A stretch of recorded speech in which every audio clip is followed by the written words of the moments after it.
Hey there, everybody. Good morning.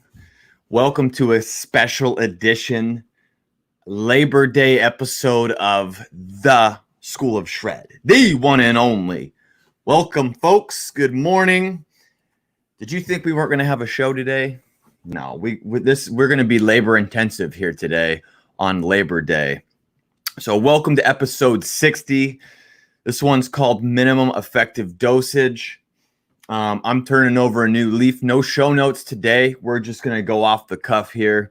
I'm going to practice my improv for you. So as you guys are jumping on, go ahead and let me know where you're at, where you're located, where Shred Nation watching from. But I don't know. I think all you guys might be sleeping still because nobody's on right now. So as you should enjoy your Labor Day. Enjoy your holiday, everybody. What is everybody doing for their holiday weekend? I'm smoking a brisket today. If anybody follows me on Instagram, I smoked a brisket over the weekend, only to find out that it was a piece of meat that was turning. And so I smoked this brisket for 14 hours, cut it open, had some of it, cut into the middle of it, and realized that it wasn't too good. It was old. So I had to go get another one. And so we're going to redo today. We're going to redo the brisket. But the good thing is that practice makes perfect. So what's up, brother? Michael, what's going on? He's flexing in the comments, getting a workout in. That's a little too much labor for Labor Day right there. You gave me 2 flex emojis right there. That's too much. You need to just relax today and just enjoy your day off if you have the day off. So anyway, today is going to be called Minimum Effective Dosage. So if you guys want to learn more about the School of Shred, go to schoolofshredpodcast.com. Jump on that newsletter. Get yourself a free guide today. Do something for your health and fitness. This is the School of Shred, the show that's designed to help you shred your old and make better your new, a better body, a better mindset. Creates a better life, people. That's what we're here to do, right? Holistic health and fitness. So minimum effective dosage. And so what is this today that we're going to be talking about?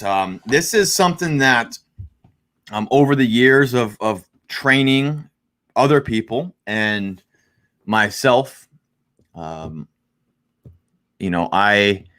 have a healthy obsession with fitness and health and all that. And I've always loved working out. And so I've done, in the past when I first started working out, I've done too much. I've figured out what working out too much is like. And what happens when you do overtrain a bit. And so one of the things that I talk about a lot now with my clientele is this minimum effective dosage. So, you have like this threshold of tolerance. And this depends on the person. It depends on the goal. It depends on what they have available and all that, if they have any joint issues. If you have this threshold of tolerance and you nudge below it, what happens is a lot of times that tolerance level will start to go up if you do things correctly. Because when we say resistance train, we're nudging the needle slowly. And we're not sunburning ourselves if we do say too little. This stuff happens on a biochemical level. You're gonna get the benefits of hormone spikes if you just lift weights and don't get super sore. Now, I'm not saying you have to be sore. You don't have to be sore. It depends on your goal and for you. Me personally, I like to be a little bit sore, but I always make sure it's diffused through the muscle and it's not the musculotendinous junction, which is like where the muscle attaches. So that's an important thing to consider. But this minimum effective dosage thing, this happened. I'll tell you a story real quick. So, I got ready for a photo shoot a couple years back. And I remember I was doing anything and everything I had to get in the best shape that I possibly could for this photo shoot. So I flew down to LA to go do it. And leading up to that, I was doing like 2-a-days and pushing super hard. And, trying to lie to myself that was going to be sustainable. And even if it's short term, it's like my whole goal has always been to get in that shape and stay in that shape because it can be done. It can be done. So anyway, in this process of trying to learn, I was doing the maximum effective dosage, right? So after this photo shoot, I kind of burnt out, and then I had to start exploring some other avenues of program design and whatnot. And I started looking into natural bodybuilding and just different types of programming. And I started to kick back my training and started to worry about this minimum effective dosage to elicit the maximum result. And then that made its way into exploring it with some clients, just to see where that would go. Like, okay, maybe we don't have to train, with all this volume, right? Maybe we should walk this up. And so, because progressive overload is a really important thing when you're working out. So what this minimum effective dosage means is like you do the minimum amount of work to get the maximum result back, right? So you want to invest the minimum amount of time and effort to get the return on investment of the maximum amount of muscle tissue gain and really the maximum amount of results you're looking to get. So that's what minimum effective dosage really is. And so if I get somebody who's new and they want to build muscle, and that's their goal, well, then we might look at doing, one exercise per body part, 2 or 3 times a week.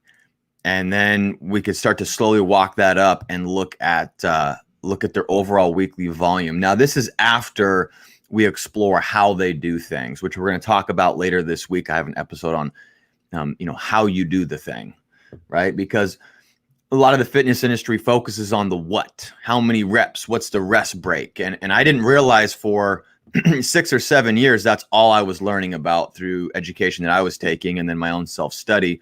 I don't consider online fitness personalities to be education, though. I don't consider really being on YouTube to be education. I'm talking about actual courses I did. And most of those courses actually talk more about do this rep range to elicit hypertrophy or strength, or, science shows this rep range.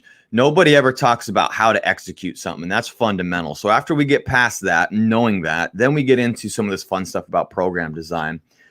The minimum effective dosage would be like, you do as little as possible. If you came into me and you wanted to gain a pound of muscle, or you wanted to gain muscle, say 10 pounds of muscle, I'd want you to gain about a pound to 1% of your body weight per week.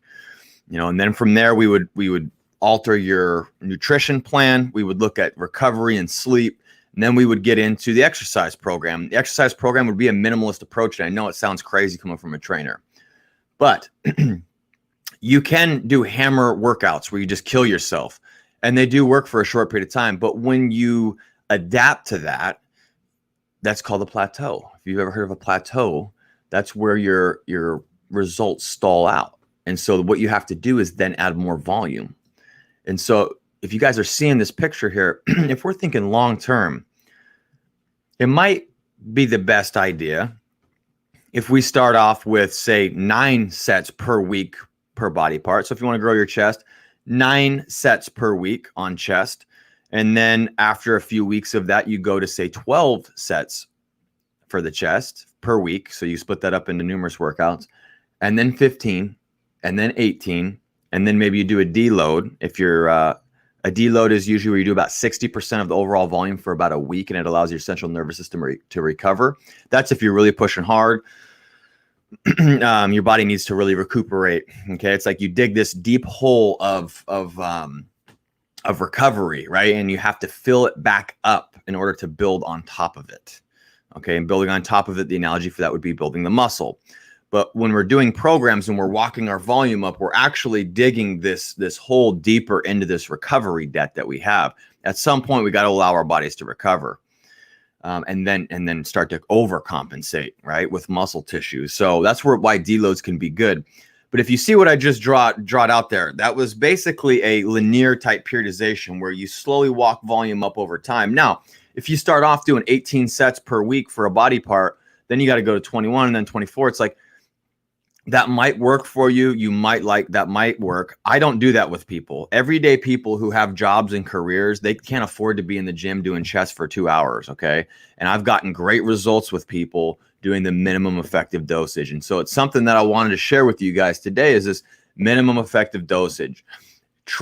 just get your one foot in front of the other. If you guys have never worked out before, you're just getting into it and you want to lose some weight or you want to gain some muscle or whatever it is,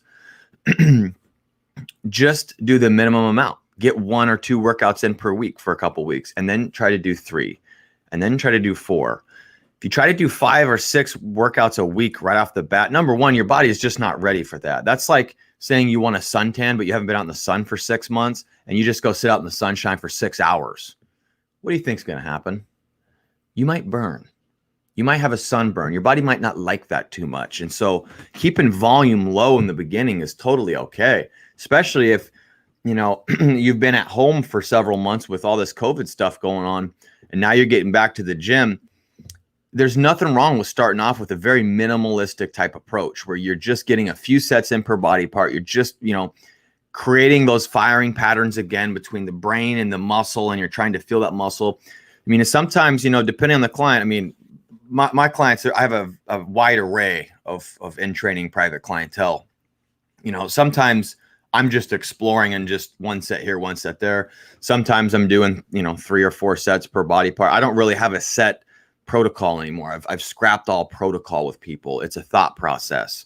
I try to create exercise programs around my clients. And so I do a lot of exploring, but, you know, I might only do 2 sets per body part or 1, depending on the kind of feedback I'm getting watching the client do it and communicating with them. So, and these clients, this is how you nudge this needle forward, is you find out where you're at and you take a minimalistic approach and just move the needle forward. Because like I said, why do minimal effective dosage? Because you do a minimal dosage to affect the most change you can. So that way, when you plateau, you have room to add more volume. You're not already working at an hour and a half, and then it's stressful for you. Like, well, now I got to start, you know, now I got to work for an hour and 45 minutes, or I need to start supersetting everything. It's like all that's well and good, but you can actually get more return on investment if you just train smart and then train hard. You know, if you want to get your body healthy and in shape, and your goal is to get more muscle and whatnot, if that's your goal, obviously it's a wide array of people out there. But, you know, you can push your sets super deep, super hard sets, like where you're hitting failure and whatnot. But you can also do that with just a couple sets and then walk those sets up. I'm not saying you have to train where you don't sweat. So anyway, that's it. That's episode 60. I hope you guys have a great Labor Day. Get out there and do something today.